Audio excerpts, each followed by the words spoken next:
Hello friends, next video में आपका स्वागत है। तो इसमें हम सॉल्व करेंगे प्रश्नावली 3.4। तो चलिए शुरू करते हैं।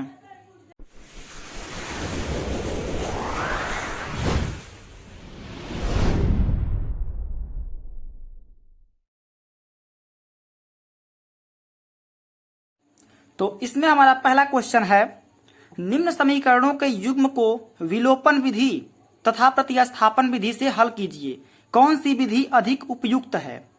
इसमें पूछ रहा है विलोपन विधि और प्रतिस्थापन विधि दोनों से हल करना है और पता करना है कि कौन सी विधि इस क्वेश्चन को सॉल्व करने के लिए आसानी से सुटेबल है। तो चलिए सबसे पहले हम सीखते हैं विलोपन विधि क्या होता है और प्रतिस्थापन विधि क्या होता है। तो इसको सीखने के लिए हम पहला क्वेश्चन सॉल्व करके देखते हैं। तो देखिए पहले क्वेश्चन हमें दो इक्वेशन मिल दिया हुआ है, x plus Y equal to 5, 2x minus 3y equal to 4। तो हमें ये जानना है कि विलोपन विधि क्या होता है और प्रतिस्थापन विधि क्या होता है। तो विलोपन विधि वह विधि होती है जिसमें दोनों इक्वेशन को जोड़ करके या फिर घटा करके किसी एक वैल्यू को कट कर देते हैं, यानी कि माइनस कर देते हैं। तो हमारे पास सिर्फ एक वैल्यू बचती है, यानी कि x को हटा दिया जाए दोनों को या फिर y को हटा दिया जाए, एक को विलुप्त कर दिया जाए। तो चलिए पहले हम सॉल्व करते हैं इसको विलोपन विधि से। तो देखिए ये पहला इक्वेशन है और ये दूसरा इक्वेशन है। तो पहले इक्वेशन में 2 से मल्टीप्लाई करा देंगे तो ये 2x के बराबर हो जाएगा। तो हमने पहले इक्वेशन में 2 से मल्टीप्लाई करा दिया और इसको पहले इक्वेशन से दूसरे इक्वेशन को घटा देंगे। तो देखिए इसको माइनस लगाएंगे, यहां माइनस है तो प्लस हो जाएगा और यहां पर माइनस होगा तो ये 6 हो जाएगा, यानी कि y इक्वल टू आएगा 6/5। तो इस प्रकार से हमने y की वैल्यू फाइंड आउट कर ली। तो अब हम क्या करेंगे कि इस y की वैल्यू को उठाकर किसी एक इक्वेशन में रख देंगे। तो चलिए पहले इक्वेशन में रखते हैं। तो देखिए पहले इक्वेशन में हमने y की वैल्यू उठा करके रख दी तो हमें मिला 19/5। तो इस प्रकार से हमने y और x दोनों की वैल्यू निकाल ली है। तो अब हम इसे सॉल्व करेंगे इसी इक्वेशन को प्रतिस्थापन विधि से। तो देखिए प्रतिस्थापन विधि क्या होती है। प्रतिस्थापन विधि में हमें क्या करना होता है कि एक इक्वेशन से किसी एक की वैल्यू उठा करके दूसरे इक्वेशन में रखी जाती है। तो चलिए हम पहले इक्वेशन से x की वैल्यू निकालते हैं। तो x इक्वल टू क्या आएगा 5 माइनस वाई। अब x equal to 5 minus Y हम दूसरे इक्वेशन में रख देंगे। तो ये हो जाएगा 2, x की जगह रखेंगे 5 माइनस वाई माइनस 3y बराबर 4। तो इसको जब सॉल्व करेंगे तो देखिए y बराबर 5/6 हमारा आ चुका है। अब हम क्या करेंगे कि y की वैल्यू उठा करके फर्स्ट इक्वेशन में रख देंगे तो हमें x की वैल्यू मिल जाएगी। तो चलिए फर्स्ट इक्वेशन में y की वैल्यू रखते हैं। तो देखिए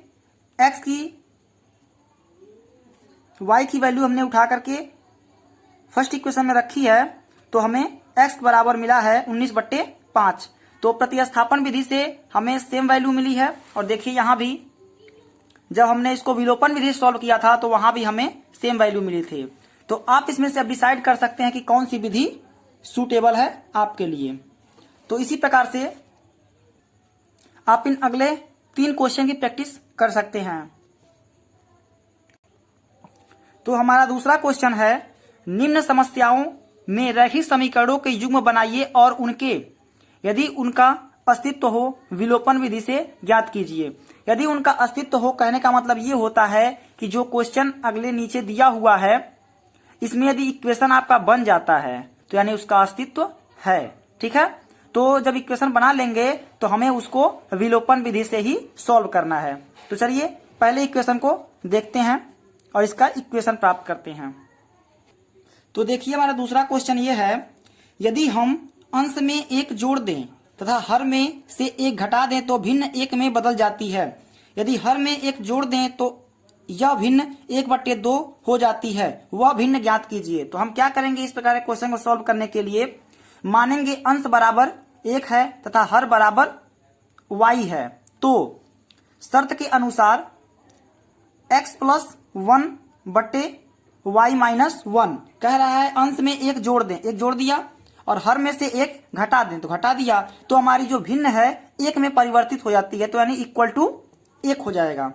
और दूसरा शर्त क्या कह रहा है, यदि हर में एक जोड़ दें तो हमारी भिन्न 1/2 हो जाती है, तो हमारा ये दूसरा इक्वेशन मिल गया।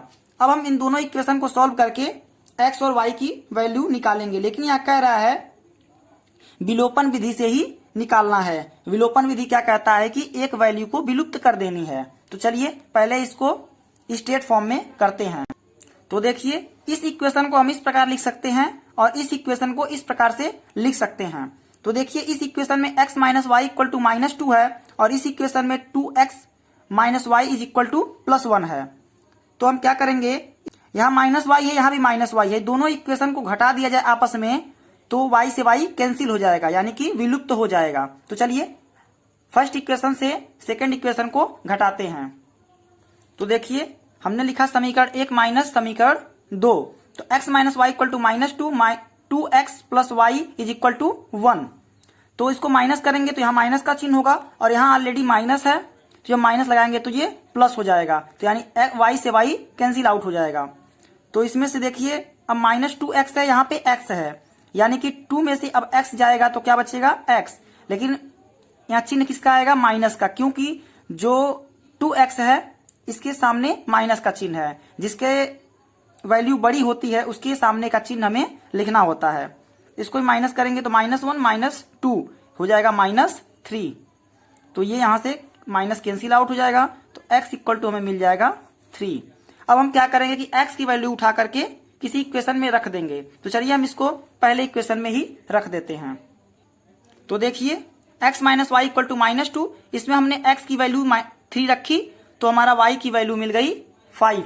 अब हम क्या करेंगे कि पूछ रहा है वह भिन्न ज्ञात कीजिए। हमने क्या मानी थी ऊपर, अंश बराबर x है और हर बराबर y है, तो हमारा भिन्न क्या बनना चाहिए, x/y, यानी कि हमारी x की वैल्यू 3 है और y की वैल्यू 5 है, तो हमारा भिन्न क्या था, 3/5। अब हम इसके अंश में एक जोड़ेंगे यदि और हर में से एक घटा देंगे, तो हमारे भिन्न एक में परिवर्तित होगी। देखो कैसे, ये हो जाएगा 4, यहाँ भी होगा 4, तो 4 से 4 कैंसिल होगा, तो बचेगा हमारा 1, यानी हमने जो वैल्यू निकाली है वो हमारी वैल्यू सही है। तो इसी प्रकार से हमारा अगला क्वेश्चन है, 5 वर्ष पूर्व नूरी की आयु सोनू की आयु की 3 गुनी थी। 10 वर्ष पश्चात नूरी की आयु सोनू की आयु की 2 गुनी हो जाएगी। नूरी और सोनू की आयु कितनी है। तो इस प्रकार से सभी क्वेश्चन को आप सॉल्व करेंगे, और यदि इसमें कोई प्रॉब्लम आती है तो आप कमेंट सेक्शन में भी पूछ सकते हैं, और कमेंट सेक्शन में ही व्हाट्सएप ग्रुप का लिंक दिया गया है, उस पर जाकर के आप कोई भी क्वेश्चन आसानी से पूछ सकते हैं। चलिए मैं सेकंड क्वेश्चन के इक्वेशन को आपको बता देता हूं कि कैसे इसका इक्वेशन बनेगा।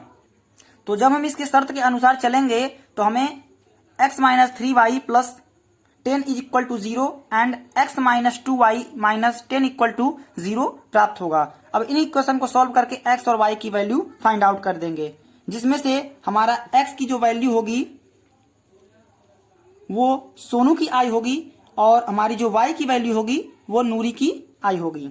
तो इस प्रकार से आप सभी क्वेश्चन को सॉल्व कर लीजिएगा, और वीडियो पसंद आ रहे हैं तो हमारे चैनल को सब्सक्राइब करना ना भूलें और बेल आइकन को दबाकर उसे हिट करें, ताकि कोई भी न्यू वीडियो अपलोड होते ही आप तक नोटिफिकेशन पहुंच जाए। So thanks for watching my video. Thank you.